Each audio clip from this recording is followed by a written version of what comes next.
foot, and I hope you'll honor me with one of your 4 votes on September 17th. Thank you very much. For large here in the city of Brockton.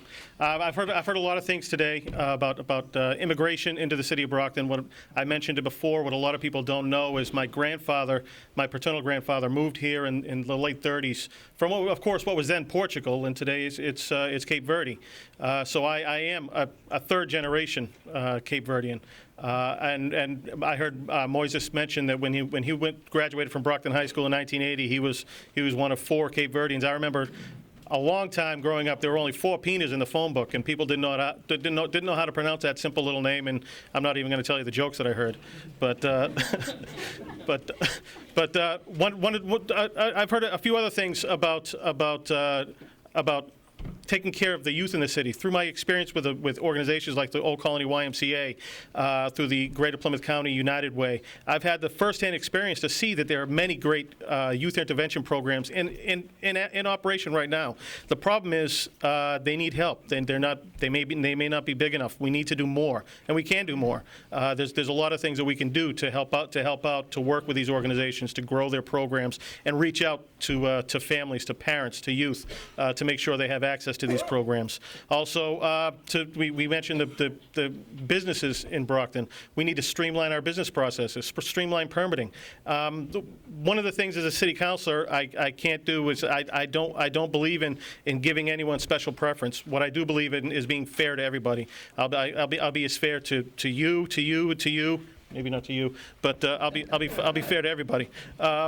So fairness and openness, and working with the community to grow programs that are already so successful. My name's Craig Pina. I'm number 1 on the ballot. I hope you give me one of your 4 votes. Thank you.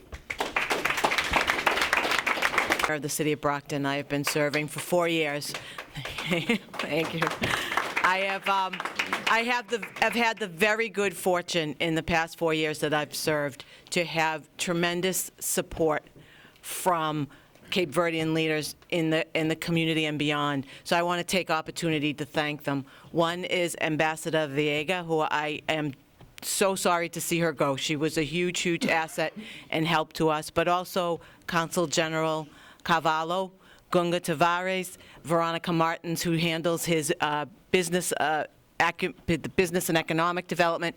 They have been so very, very helpful to me as mayor in terms of coordinating programs and doing things to help to reach out to the community. In addition to that, I've had the good fortune to have visits from many of the mayors of Cape Verde as to how we're going to address some of the issues, many of which you brought up today. Voting, very key. The youth, young people violence, and business. Many and most of our successful small businesses now are led by Cape Verdean owners, and so how do we work and make that all happen? So I just want to take the opportunity to thank them because it has been a tremendous partnership.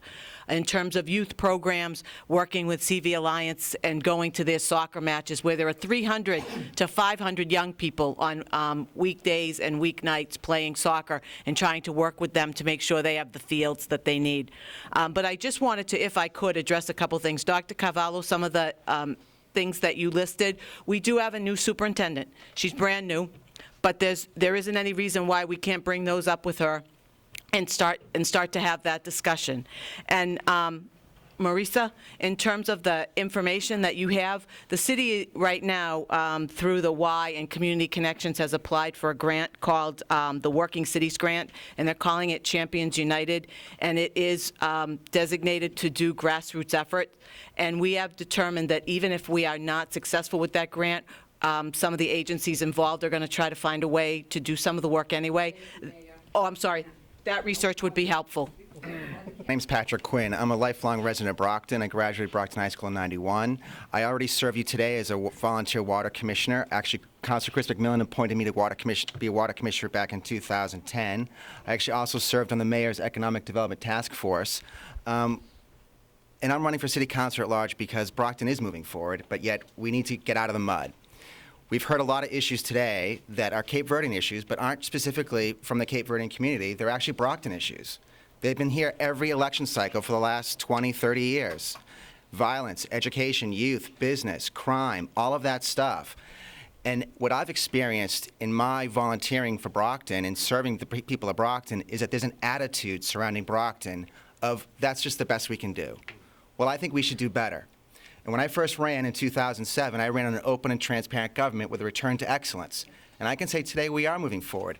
When I first ran in 2007, there weren't ordinances online. You couldn't search that stuff. That's now online. We now have people talking about nepotism and responsibility and accountability. And that's what this city really needs to move forward. In order to solve some of the issues you've heard today that we'll talk about in depth throughout this entire election cycle, these are the types of things we have to be talking about. It's not just about talking about the issue, it's about talking about the things we can do to solve those issues. And there are definitely solutions that have worked in other communities, like this community here in Quincy, that we can bring to Brockton and solve our issues to move our city forward. It amazes me how I've seen as a water commissioner and just as a private citizen volunteering on the Alumni Association, on the Park Association, the community schools, how people want to do things and move the city forward, but for some reason there's a wall of obstructionism that we can't get things done. I was at a meeting for rebuilding the Keith playground, and there was actually a 20-minute conversation about the problem surrounding opening and closing gates to a parking lot. And my minutes are up, but this is what I'm talking about. Ordinary tasks should not be looked upon as problems in the city of Brockton. That's how we first solve our issues here in Brockton. We start doing the things that we know we can get done. Thank you so much, and I ask for your vote on Election Day. My name's Patrick Quinn. Listening to the cast of 1,000 candidates, we're all saying the same thing because we all believe the same thing. There's not one candidate who's an anti-law enforcement or anti-business or anti-family or anti-immigration candidate. None of the people like that. So I'm going to tell you a little bit about me and what shaped my life and why I want you to hire me, because you're hiring me. You're not voting for me. I'm there to represent you. My family, my great-grandfathers, when they came over here, one of them was one who carried the ice up and down the stairs. There wasn't elevators. He worked early in the morning till late at night. My other grandfather was a day laborer. But they worked hard, and one became a union organizer. The other one bought his own business. Because of them, and they fought for education, they fought for health care, they fought for everything you could think of. My father was the first one who had an associate's. His brother was the first one in the family to have his bachelor's. My sister, my generation, was the first one to get a master's. Everybody else has a bachelor's. And we have two next in line who may have their PhDs. That sound familiar? That's your family. That's my family. That's how I'll govern. I'm going to be working hard to improve the city. I'm asking you, I'm number 5, but I'm not asking you to vote for me. I'm asking you to hire me because you're the government. We work for you. Thank you. Again, I wanted to thank the host for putting this together. What struck me as very curious was the amount of time that you took to talk to us. And I think that's important because too often, not just in the Cape Verdean community, but in many communities across the city, residents don't feel they have an opportunity to speak their minds, to have their voices heard. And I think it's important that we do take time to listen and to come up with the best solutions based on your experiences and your advice. Henry Ford says you can't build a reputation on what you're going to do, but on what you've already accomplished. The best predictor of future performance is past performance. So I want to talk just a bit about the things that I've been working on for the entire city, but specifically for the Cape Verdean community, and many of those things were addressed today. One of the first things I did when I was elected is I went on a tour with John Montero, and we crisscrossed the city. We looked at different businesses, and there was this belief that some businesses were treated unfairly and others were not. I brought this to around licenses and code enforcement. I brought this to the attention of the mayor. I had 2 meetings with the police chief, all in a room, the police chief, the fire chief, the head of health, and others involved in code enforcement. And the message there for me was, the first goal isn't to shut a business down, it's to build compliance. So if someone is not following the rules, let's make certain they're educated about the rules. Let's make sure we keep that business open, because a lot of families they borrow against their homes to keep their small businesses in place. If you close down a business, you're closing down a home, you're putting a family out on the street, you're taking kids out of school, and that's not really the kind of business the city should be in. Secondly, you know that I've made 2 trips to Cape Verde, and on that trip I met with a number of ministers in the government as well as mayors, and brought the second time around businesses with the Chamber of Commerce, and I know I'm running out of time, to Cape Verde to build stronger economic ties. And I'll finish up by saying from that experience, we've been able to secure over $26 million for a Cape Verdean business, Cape Verde Wind, and there's some other local businesses that are now working with businesses in Cape Verde to strengthen our economic ties. So I have a laundry list of things that I've done for the Cape Verdean community, and I will continue that focus. And I'm asking for your vote on September 17th. Jay Stewart, City Councilor at Large. Everyone, my name is Bill Carpenter. I'm a candidate for mayor of the city of Brockton. I'm completing my 2nd term on the school committee. I'm a father of 6 and grandfather of 3 grandchildren who all live here in the city of Brockton, and one of my grandchildren, Will, is named after me, is half Cape Verdean, so I think I'm the only candidate for mayor who has Cape Verdean family members. Let me tell you very quickly about what I've done on the school committee over the last 4 years to address some of the issues raised here today. I've co-sponsored and worked hard to expand ESL classes for the Cape Verdean community. We instituted a program called Family Connections at the Huntington School that's now available in 4 schools that allows the parents of school children to take ESL classes at a nominal cost in their own child's classroom, in their own child's school. It's been a huge success. I've also proposed that we videotape our community schools' ESL classes and make them available on Brockton Community Access for people that are waiting that 2-year wait at the Adult Education Center right now for ESL classes.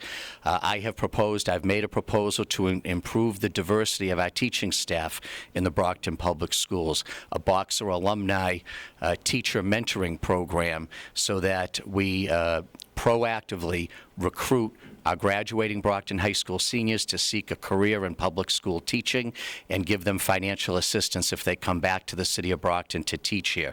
We need to get more of our teachers looking like more of our students so they can be role models and mentors for the young people in the city. We need to do a better job on high school graduation rates because that's a key indicator. We need to graduate our young people not just with a diploma, but with a plan for their future after high school. I co-sponsored Independence Academy, the state's 4th recovery school for teenagers battling drug and alcohol addiction. And I'm out of time, I guess, but I do agree there is a huge disconnect between city government and the Cape Verdean business owners. As mayor, I will bridge that gap and partner with those business owners. And I will also be a mayor that insists on equal opportunity and hiring for all city jobs, school jobs, including a residency preference so that Brockton residents are at the front of the line for city jobs. Thank you. My name is Bill Carpenter. I ask for your vote on September 17th.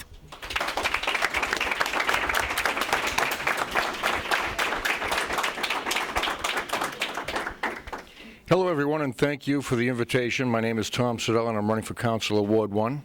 I would have been here earlier, so I wasn't here at 3, but I'm running a business, and I had to wait for my wife to come in to cover me so I could get here. There's many issues as to why I'm running for Councilor Ward 1 in Brockton, but mainly I'm running because I'm tired of speaking and not being heard. So in turn, I'm going to be that voice of everyone in this room, Cape Verdeans and every nationality that lives in Brockton, to be that voice. And I'm running because I would like to help lower the taxes in Brockton and to better appropriate the taxes that are being spent, money that is going into Brockton and where it's going. I'm running for fair property assessment values of houses. I'm running for fair and affordable water rates. And like I said, there's a lot of reasons why I am running, but these are mainly what I want to stick to. But thank you very much. Not least, I hope. My name is Paul Beckner, and my wife and I have lived in Brockton most of our lives. And we've raised 5 children in the city, all gone through the Brockton schools. And is anybody else hot in here, or is it just me? Would you mind if I took my shirt off, ladies? Aside, I apologize for being a little late this evening, too. It was all Tom's fault. But no, I had a tight schedule, and I was lucky enough to hook up with him. Ironically enough, this is being held in Quincy. And during our budget hearings, I spoke against tax hikes that were coming. And I mentioned, why is it that Quincy has such a low tax rate over the last 4 years, and that Brockton's about quadrupled what Quincy has raised their taxes. And somebody made a statement towards the end of the hearing that, we're all, Brockton's the city of champions, and we can handle our own business, and, why would we need Quincy? If you like Quincy so much, go live there. That's not what was proposed. What was proposed is, if they're doing things right, and they're being listed as one of the top 10 cities in the United States, what's wrong with asking them to give us some ideas as to how they're doing it? I don't think Rocky Marciano, the great champion from Brockton, did it all himself. He had great cornermen. He had great trainers. Without them, if Rocky decided he was going to be the heavyweight champion and do it all himself, he probably would have lost half of his fights. I don't think that would have, he wouldn't be the Brockton blockbuster these days. I heard something mentioned when I first came in about Cape Verdean people being characterized as being violent. I think everybody can be violent. We're all Americans, folks. And, violence hit my own family back in 1992. I lost a sister to domestic violence. And so it's not any one sector, it's not any one people or any nation. Violence is everywhere in the country, and it's very unfortunate. And finding a way to stem the tide of violence and making Brockton a safer city is to make it a more prosperous city, obviously. But I think the communities have to work together, all the sub-communities. My time's up. I got such a list of things, it's unbelievable. But anyway, thank you very much.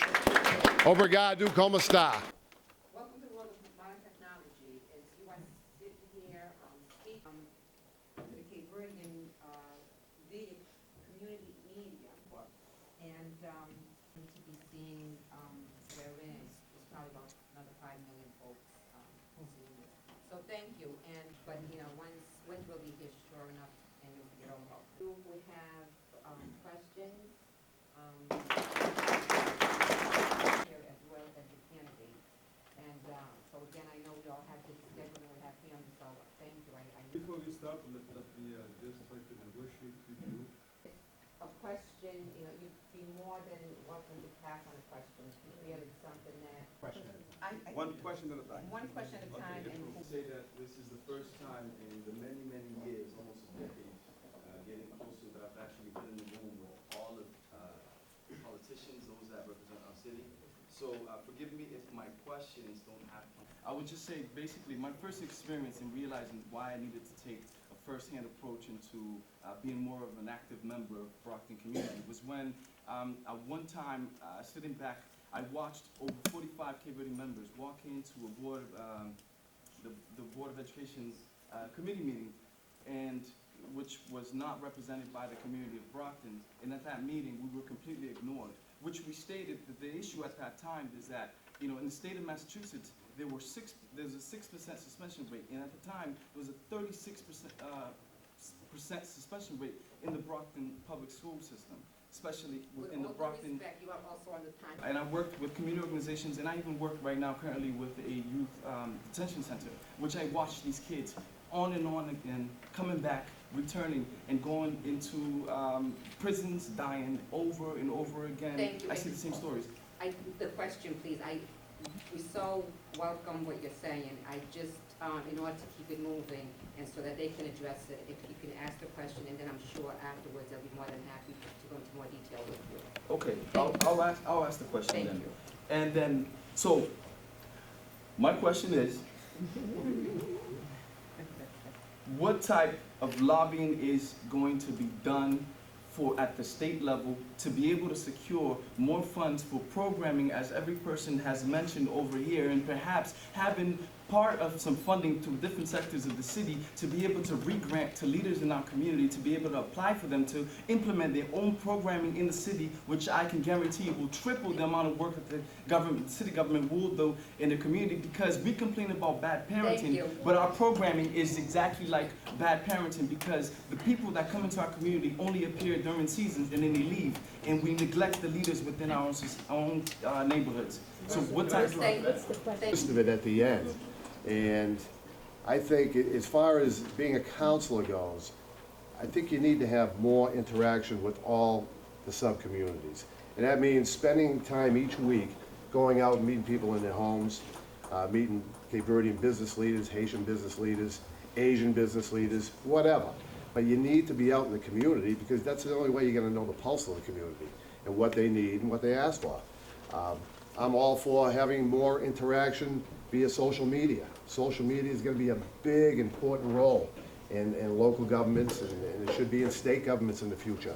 I mean, it's there, the tools are there to find out what people need. Everyone's got busy lives. So they can't always do the old school of coming out to meetings and things like that. You get very few people doing that. But I mean, the convenience of being home and being able to type a message to your city councilor or to the mayor or whomever, I think the time has come for that. And I'd make it a priority of mine to go into as many Cape Verdean homes, Haitian homes, European homes that would want me to be there to speak with them and their kids about the issues of Brockton, invite their neighbors over and have a cookout or whatever it may be. Thank you. I would talk to as many people that I would need to talk to about the issues, and I would exhaust all outlets, speak to as many people as I could to try to get that point across and to get that done, leaving no stone unturned. But like you said, it's a tough question to really answer right now, not knowing all the outlets that I would have available to get to. That question is really being about at-risk youth and what can we do a better job on. I'll tell you about some of the things that I've been directly involved in on the school committee. I mentioned co-founding and being the chairman of the board of Independence Academy, a small alternative school for kids battling drug and alcohol addiction. I've been a huge supporter of the Champion School. We need to do a better job of keeping kids in high school, getting them graduated, and giving them a plan for their future. I've been a strong advocate for the Champion School. I'm the only member of the school committee that visits there regularly. Also the Gateway to College program, and now most recently, the Edison Academy program, which is targeted towards overage, undercredited students that want to get their high school diploma, and a large percentage of the young people that we're serving in that program now are Cape Verdean.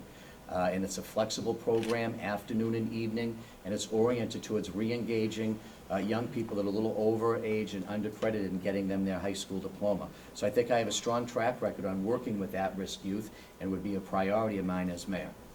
National data, black boys are disproportionately likely to be suspended than any other type of student in school. So what you want to be certain of is that your school leadership understands that that pattern exists, and how do you deal with it internally. I think that's part of what you're saying, that folks are being unjustly targeted because of who they are and what they look like. So you can't argue with the national data around that. In terms of students who are suspended, regardless of what the situation may be, I'm adamantly opposed to sending kids home who are suspended, because those are exactly the kids who should be in school. So I'm a big proponent of making certain the kids who are suspended for whatever reason, that suspension is an in-school suspension where they can continue to get the academic support they need and they're not on the streets. And then lastly, I would say that, and I spoke to this at a forum a couple weeks ago, we bring in a lot of grant money as a city, where we're paying folks lots of money to provide services for these programs, but too often the paychecks go to people who are not in the communities we're trying to change. So I like the city to do a much better job of saying, we're gonna put 50% of the grant money that we have back into the community that we're trying to serve, and we're gonna buy from local businesses up to at least 50%. Here's one thing I will promise you. There are grants out there that the city can apply for. The way we can get these grants pushed through the state delegation, even the federal delegation, if someone like you who really cares about the youth starts an organization, and I promise you, I'll be up there to work with you to get that grant, and I'll lobby the state delegation to get you that grant. So we have a private-public organization to help the youth of our city. That's what I can promise you. I'm not going to make any promises I can't keep.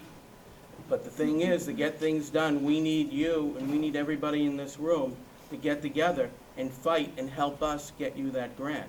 And then we can start helping some of the at-risk youth. We can help as many as we can, but I need your help to do it. So I'm always willing to work with you. I'm always willing to work with anyone. Just so as we go on, I don't want to make it focus on at-risk youth, because everyone in Brockton is at risk. Right. So let's, I want the answer to be more focused on the population. Right. Well, one thing our chief of police says, he sees a lot of kids who get in trouble. Thank you. Can we? I'm going to answer the question if I can. Just gotta get back on track. I'm going to answer the question, yeah, and I understand your question. It's an umbrella of issues, there's no question about it. It's about lobbying the state level or federal level for grant money. That's what it is, which is an umbrella of a lot of things. A lot of that grant money can go towards youth issues, elderly issues, infrastructure, education, marketplace, business, commerce, absolutely, there's no question about it. To touch on your thing about suspending students, you're absolutely right. I don't believe students should be suspended. Why send them home? We should be keeping them in the educational system, like Councilor Stewart says. There's no question about that. You know, unless there's a student that really needs to be removed out of the classroom. We can understand that. That's rational thinking. When it comes down to lobbying, you're right. We need to have people there in our government looking for grant money. We have that at the school side, and I think there are some candidates that want to do a city side grant writer, lobbying our state level or anywhere for money. There's federal money, state money, and there's also a lot of private money that you can get for cities and governments. Here's the thing as a water commissioner. There was a group of citizens that came to us at the Water Commission from Halifax and Kingston about our waterways. You have to understand, we get our water system from 3 different watersheds, which back in 1800s made sense. Today makes absolutely no sense. So we have a major issue, not a problem, but an issue that we have to deal with. There was grant money at the state level. We applied for that through the Water Commission, through the administration of the city government. Thank you. There was language written in that grant from the administrative part of of the city government to scuttle that grant. The state did not award us money for that study to study our water system, which would have led to future grant monies to help improve our system. So it's a question of attitude, changing how we do business in our city. Because I already got shut off once, so I don't want to get in trouble again. So to address your question, sometime we do have a lot of lobbying that we do through our office with our legislative and federal delegation. We've been very successful in getting some funding to do repairs of playgrounds and parks and things like that. Mr. Carpenter mentioned the alternative schools, which are programs that we have. We have a Safe and Successful Youth Initiative and the Shannon Grant funding, and those all require lobbying. And some of our best helpers with that are people in the community that benefit from that. But in terms of being able to direct the funding to you or to programs, sometimes that isn't allowed by the grant. So sometimes we're in parameters of what the grant will allow us to do. But we have done it, because the Secretary of State provided us some grant money to increase voter registration, and we distributed that to community organizations to help us with that. So there are times that it can be done. Unfortunately, there are times that it can't be, but we still need the help of the people to lobby as well. 3 years back in the mid-'90s, grant funding dried up and the organization went away. I don't think there's any one-size-fits-all answer to any problems. Like I said before, we should work with organizations like the YMCA, the Boys and Girls Club, the United Way, any of these organizations that are successful at getting money, providing programs, and providing funding. Basically, I don't think government is the entire answer. We need to work with the private community to get private money and government money, and that's what I would do. Through that affiliation, I've been able to work with our state senator, Tom Kennedy, and our state representatives, Christine Canavan, Michael Brady, and Claire Cronin, all Democrats, to influence their thinking, so to speak, as far as these kind of issues like the lobbying that the gentleman's referring to. So I think through my affiliations with that, I would be able to advocate on your behalf. Although it is a state issue, I can't promise any results because, again, it's a state issue. But you'll have your own chance to lobby them yourself because they're all up for re-election next year. So thank you. Grant writer, because we're not just government, but there's private sectors. We can work with businesses to fund things, and I believe that if we have a full-time grant writer, we can get a lot more grants than we're getting now, because there's a lot of them out there. And if we have somebody working full-time to get that money, working with you and organizations and businesses, I believe we can get a lot more grant money than we do now.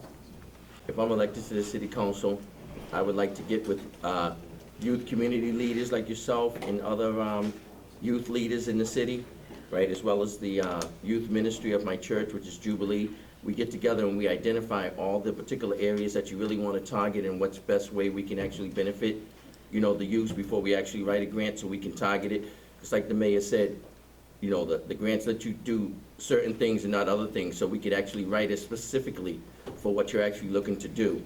This way here, so we actually can target exactly what it is, but we brainstorm it all together with yourself and other youth community leaders, church youth leaders, and things like that, so we can actually get the whole gang in there and try to, put it together at one time.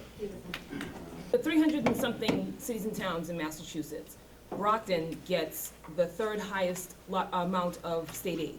So we do get money in the community. And let me just say that our current mayor, she has a wonderful relationship with the governor and with the federal delegation as well. So that money that they lobby for with those particular people, she has a relationship with them, and they look favorably upon Brockton because they see that we use that money appropriately, and they see that we have potential to use the funds that we get in the places that they need to go. So Brockton has a great relationship with getting money. Away from each other.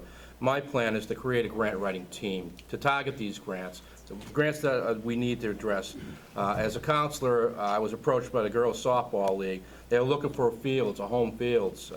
I received, through the mayor, former Mayor Harrington, we used the HUD grant. $25,000 went for to develop a new field, new home for the girls softball.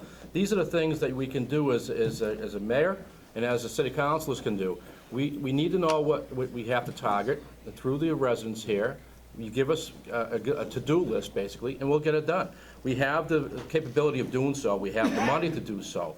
We need to target that, and we will, and I will, as a mayor. Thank you. And your passion is very, very inspiring, and I appreciate that. And I think that's part of why we need to increase the communication between the government and the people. For instance, like, many people won't know the type of grants that are available or things like that, and I think it's on whoever's applying for the grants on the city side to make that information public, so that if you are an organization or you are a group of dedicated people who are trying to change Brockton, you know where to get that information. It's readily available, and I think that will start the process to help these programs grow. And another problem is that a lot of these programs need sustainability. They need the professional development to help project a long-term future for them. Thank you. Councilors, as a mayor, the city of Brockton is fortunate. We have 3 reps, 1 senator, and we have Congressman Lynch.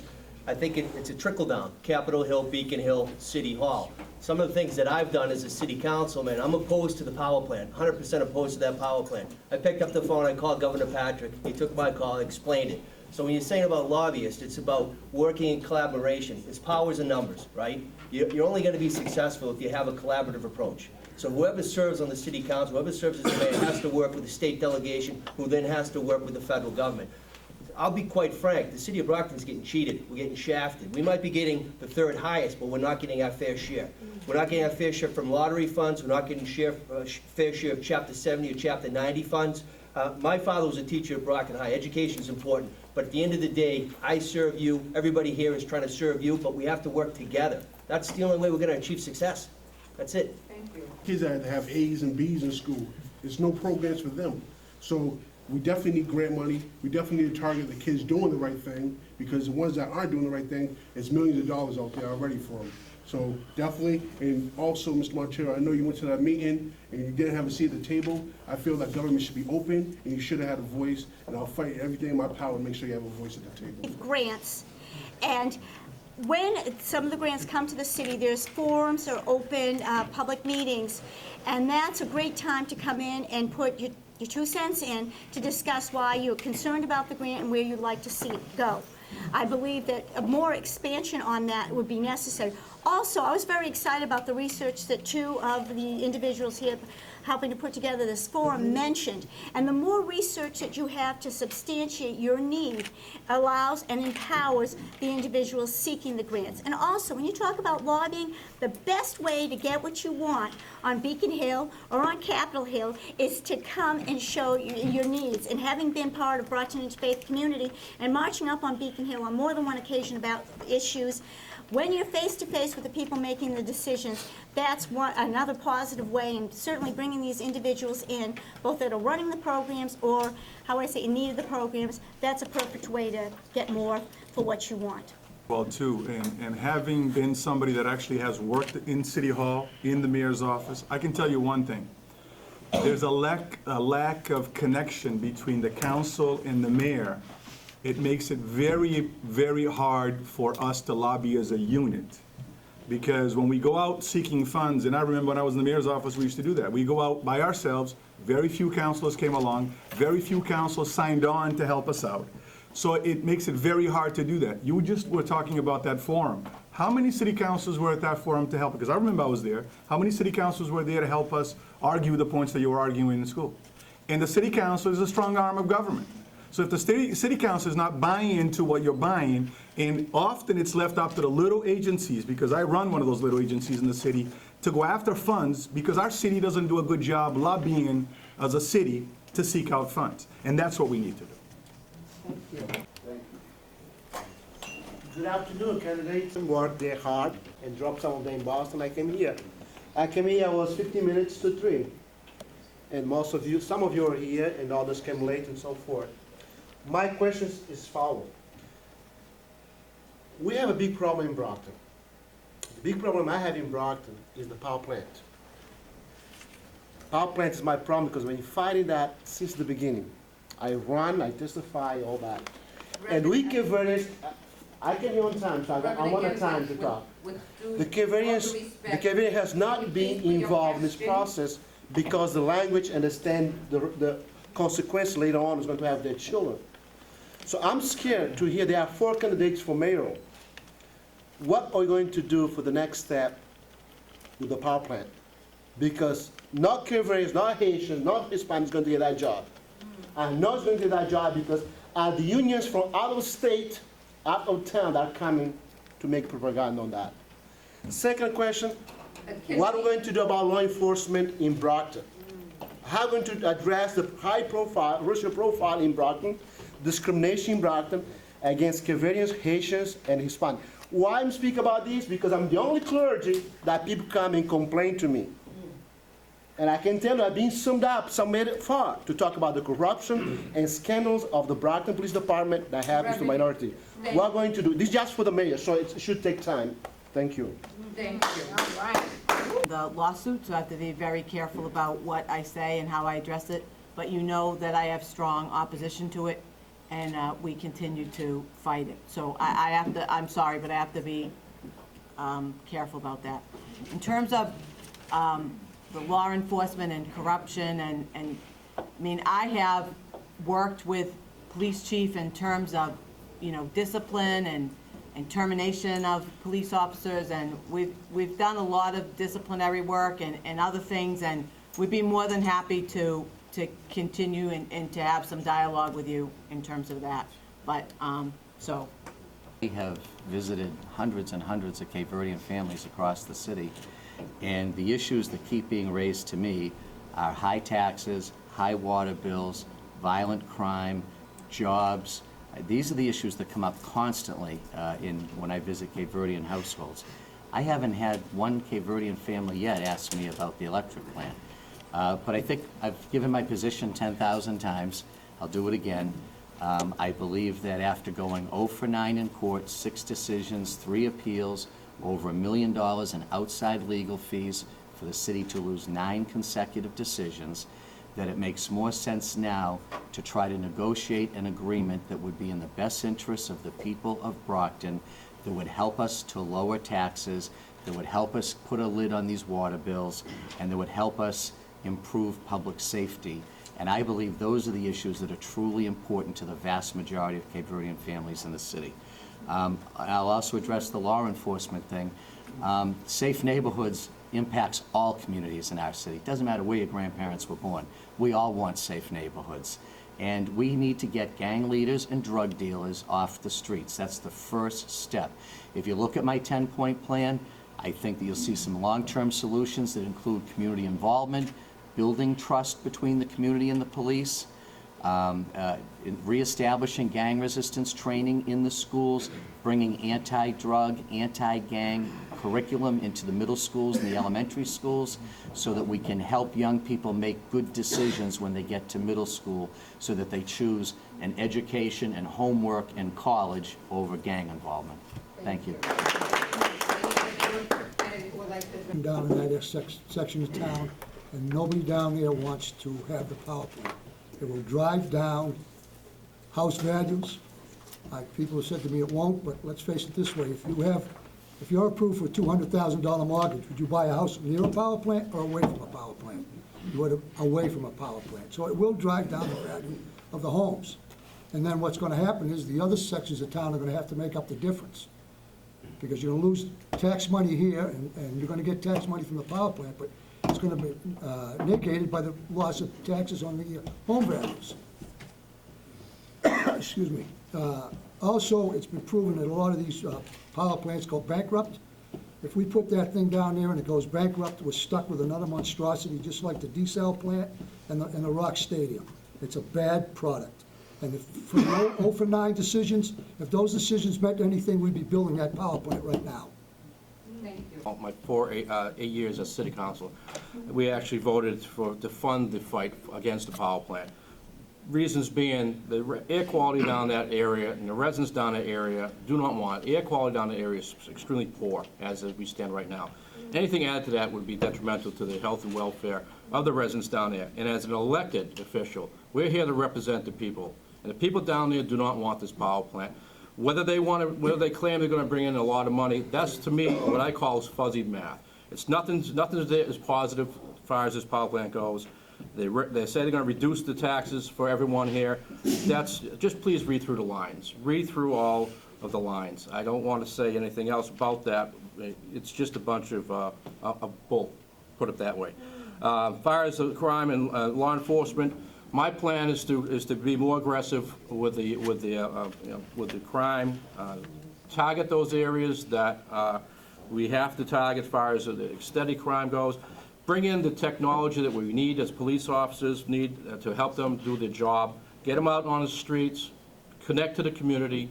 There's a big gap there, as I said earlier, with the police force and the community. We need to get the police on the streets, walking around, speaking with the businesses, speaking with the residents, get out of their cruises and just park them on the corner and take a walk for a little while. I'll be gladly to pay them overtime to do that, because we need that connection with the residents. That's what I would do as a mayor. Thank you. Actually, the academy for 3 months, but I think we could actually get them, use them, and they could work details, whatever. In doing so, would actually, if they were working details that were on the street, we would actually get 10% of that money instead of it going to the Plymouth County Sheriff's Department doing a detail in our city. Around ICE, around the church, nobody understood my question. My question is when a police officer goes to the Cape Verdean families, how they treat them. Well, you didn't let me finish my Well, question. but still, I'm hearing a lot of comment, but nobody's addressed the issues that Cape Verdean has spoken. Especially Mr. Carpenter, you have to be honest with the Cape Verdean community when you go to talk to them, because, well, I'll be honest, you're not telling us the truth about it. Could I interject? Because you're being unfair. It's not the whole police department.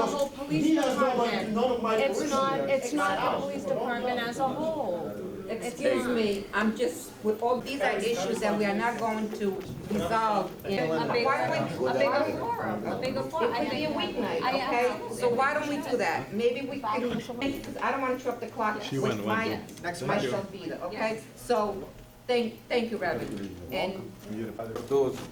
And my specific question is, what type of leadership are you guys going to bring to Brockton? It's going to be a transformational leadership or status quo. Whatever happened. Another quick question regarding is about the police discrimination. As I know, my name is Aristides Cardozo. So how police is discriminated and go and arrest a citizen with no reason whatsoever, and then use it, or in the city of Brockton, you guys are nobody. Nobody cares about you. Colleagues, because it's about being productive to benefit Brockton, right? I'm trying to do it for my kids. That's at the end of the day. One thing that I did this year that's going to benefit everybody in this room is the streetlight acquisition. People say, what the heck is that? Well, for 2 years, I've been banging the drum saying the city of Brockton can purchase the streetlights from National Grid for $30,000, right? It's not a lot of money when you talk about a $360 million budget.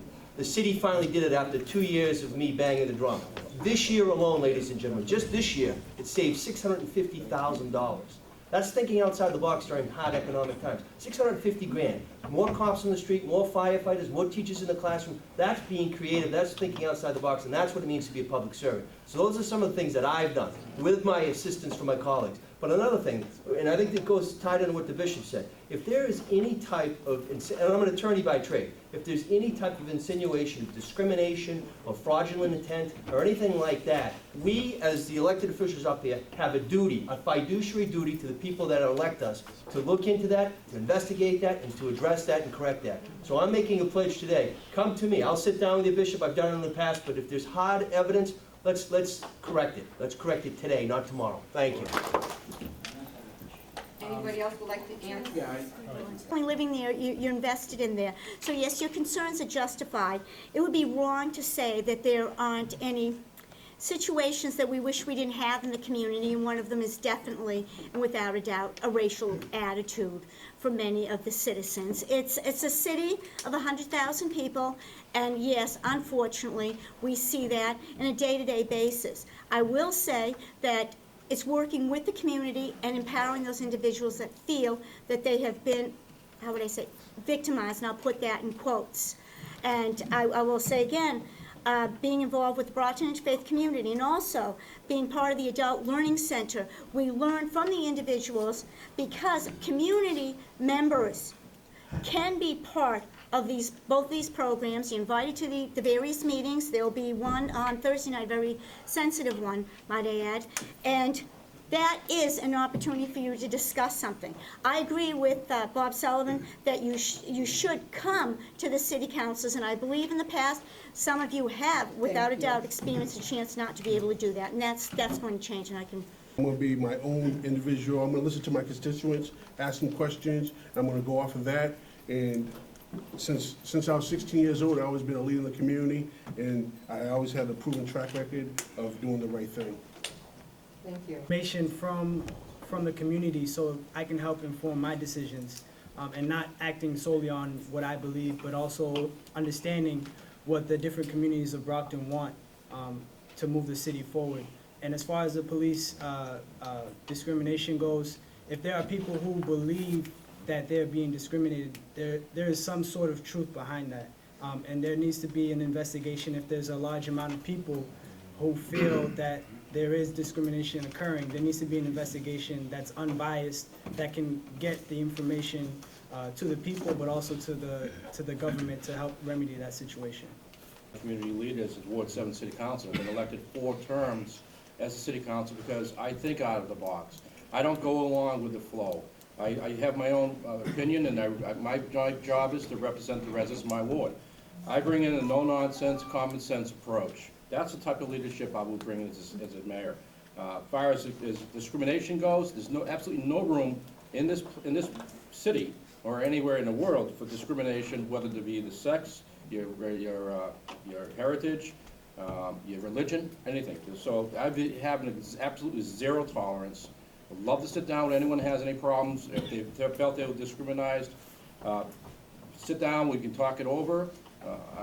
We know we can do a better job. As a mayor, you're the CEO of the city, you're the chief executive officer. You run the whole city. The police chief works under you. They're your employees, and the rest of the department has their employees. The buck stops here, ladies and gentlemen. As your mayor, I will make sure that everyone's treated fairly and are heard. Thank you. Serve there at the church.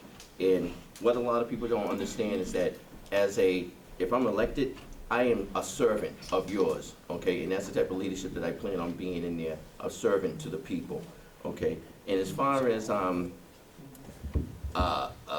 what you were saying as far as the, what's the word I'm looking for? Discrimination. The leadership of the police department needs to be more diverse also, okay? Because what happens then is that, you know, you have the people that are being discriminated against actually have no recourse. You know, there's no one in upper rank that's I'm saying an equal thing. I'm not saying there's none, but I'm saying there needs to be a leadership of sergeants and captains and lieutenants or whatever that are Cape Verdean, that are black or whatever, to where someone on that force can then step in and say, I'm going to look into this, okay? Because what happens now is that you can complain all you want about the discrimination, but it's falling on deaf ears because no one's going to, who's policing the police is basically what I'm saying. Okay, so basically, yeah, you know, no one's listening to you anyway. You know, you're saying that this one did this, no one's listening to you. So you need to be able to have someone else who can relate to each person. And the force needs to be more diverse in its upper leadership, okay? And then if it's brought into the city council, I can guarantee that if I'm on the city council, I would do everything I can to expose whatever went on. An activist looking at things that have been going on in Brockton. I exposed corruption in the Brockton school system, discrimination suits for the last 10 years. I asked that in May. Right now, I've only had a partial list. They won't give me the full list. But I know right now there's at least 9 discrimination cases against the city of Brockton. 6 of them, I believe, are against the police department. 1 is against Maureen Cruz, and I would like to know why she's still there and hasn't been put on administrative leave. That case is going forward now. So I believe that we have to address people. The city won't tell you how many discriminations there are. There's quite a few. And I believe that as mayor, all of this will come out. I won't hold anything back. Everyone in the city should know what their city government is doing and what's happening.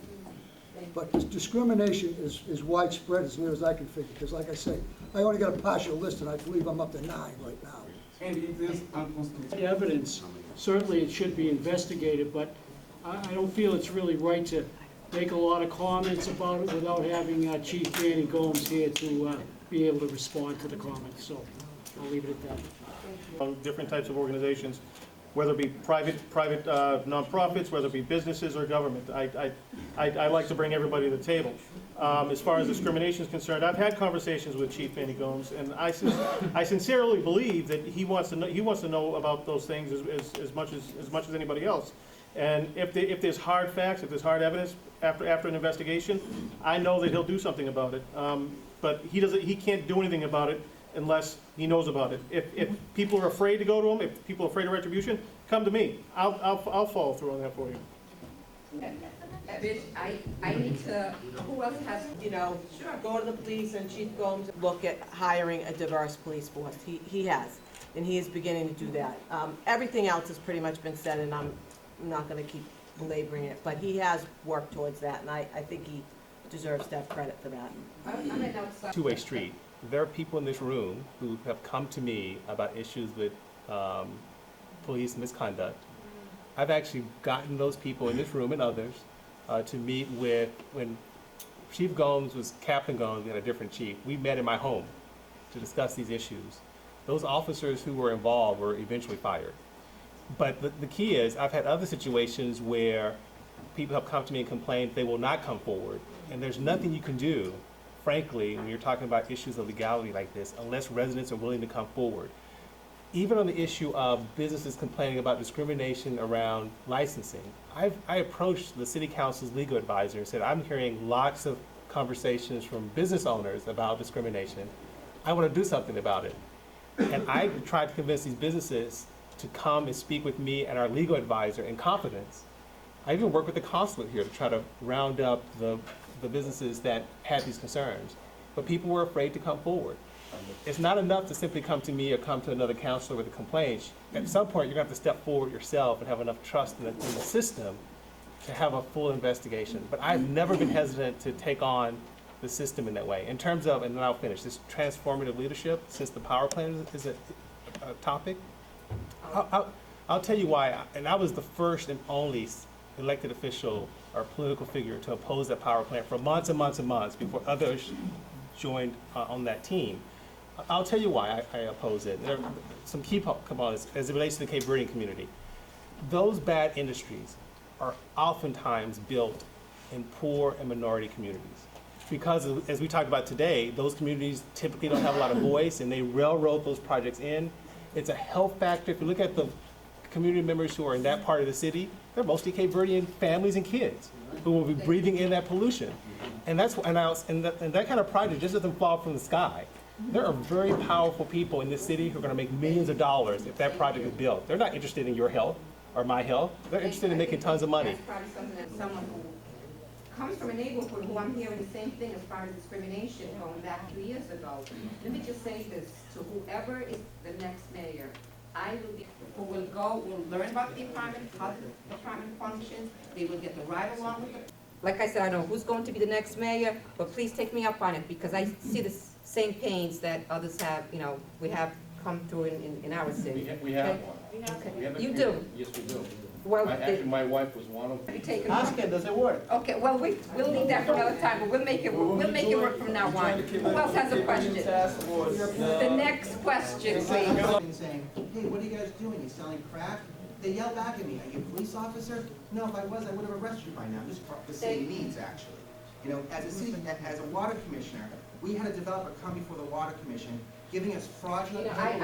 I Hold on, apologize, fraudulent but I think we paperwork, have a different fraudulent paperwork understanding as to to try to what save fraud money on their tax obligations. And I really thank you for this opportunity. I'm a mother of a 13 years old child, a US citizen. So he decided now that he wanted to come to study in United States. We just came from Cape Verde. And he told me, Mom, Brockton is such a great city. So and I agree with him. I said, yes, my son, you're right. And a great city brings a great spirit. So whoever has a project to build the city of Brockton, I want my son to follow this construction, and I want to be here to support them. So my question is, which one of you candidate has a project to build the city of Brockton, to make it more attractive, to bring more investor, to bring more job for his community? And when I say community, I'm not referring only to Cape Verdean community. All the community of Brockton, either Americans, Haitians, Cape Verdean, Spanish, and Brazilian. We have to have the spirit of community. This is the only way that things can work. And I apologize for my English. Thank you. Business owners. There is a huge Cape Verdean business community in this city that is not represented, that pays taxes, works hard, and is not represented, and that has to change. And I've made a commitment that I will partner with the Cape Verdean business owners in the city to create an atmosphere where people can work hard and earn a good living, grow their businesses, pay fair taxes, pay fair water bills, and provide jobs for our residents. In terms of the bigger picture, we've got to get rid of this anti-business, anti-development attitude that we have in the city. And when you speak to Cape Verdean business owners, they'll tell you they feel they are not treated fairly. And it can be around code enforcement, it can be around permitting and licensing, but some of these issues affect all businesses. We have to make it more friendly to do business in City Hall. I have proposed a Main Street Manager program so small businesses owners can have an advocate to help them grow their businesses. We'll also help bring new businesses into the city. We need to address the commercial property tax rate, which is too high, and it's breaking the backs of small business owners across this entire city, and it's driving businesses to locate outside of the city. We've got to put permits and licenses online, streamline the process, make it easier, treat everybody fairly, and it has to start at the top. We need a mayor who is going to proactively work with private investors, private developers, and every single business owner in the city, large or small, to advance this city forward. Thank you. So I would say there are a lot of policy things that I think I've been working on and been successful to make certain that there's more equity and there's fairness in how specifically Cape Verdean businesses are treated by the city. But I will give you a specific example of one project. Several years ago, a Cape Verdean man came to me, called me up, and said, I have an idea. I like to sell renewable energy products from the U.S. to Cape Verde, because as we know, there's an energy crisis in Cape Verde, which also impacts water supply in Cape Verde. No industrialized economy can survive without a steady flow of electricity and water. And this individual said to me, I can't get people to pay attention. I think it's a great idea. And I met with him. I didn't really know him beforehand. It made a lot of sense to me. And I said to him, I want 3 things to happen if I'm going to get involved, because everyone, clearly, as you can imagine, were telling me not to get involved because it probably wouldn't work and then my reputation would be on the line and blah, blah, blah. I said, number one, it's a great industry because it's about an immigrant community continuing the history of immigrant communities in Brockton innovating around business. Number 2, that he had to make certain he founded his business in Brockton and not someplace else, that this would be a Brockton business. And number 3, get young people involved, because I truly believe that if young Cape Verdeans can see a Cape Verdean business owner do extremely well, that'd be very powerful. So the Minister of Power and Health and all this, and the different mayors, coming from that movement, we were able to secure for this small business owner $26 million in contracts. So there are municipalities in Cape Verde who have agreed to buy products from this Brockton company.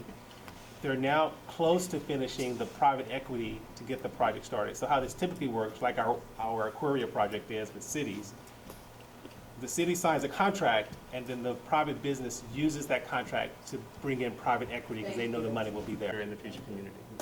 Thank you. Well, where we would hire someone to run the planning board, also concentrating on economic development. We do need to have more businesses, but we have to have the right type of businesses move in. We want livable wage jobs. We want benefits. We could build the power plant, which I'm against. We could bring in 100 more Walmarts, and then how's that going to help the city? It's not. We do have the right, you do have the right to choose what type of businesses move in. I don't agree that, I'll fight it in court every day, because what happens if a nuclear power plant wants to build in Ward 1? What happens if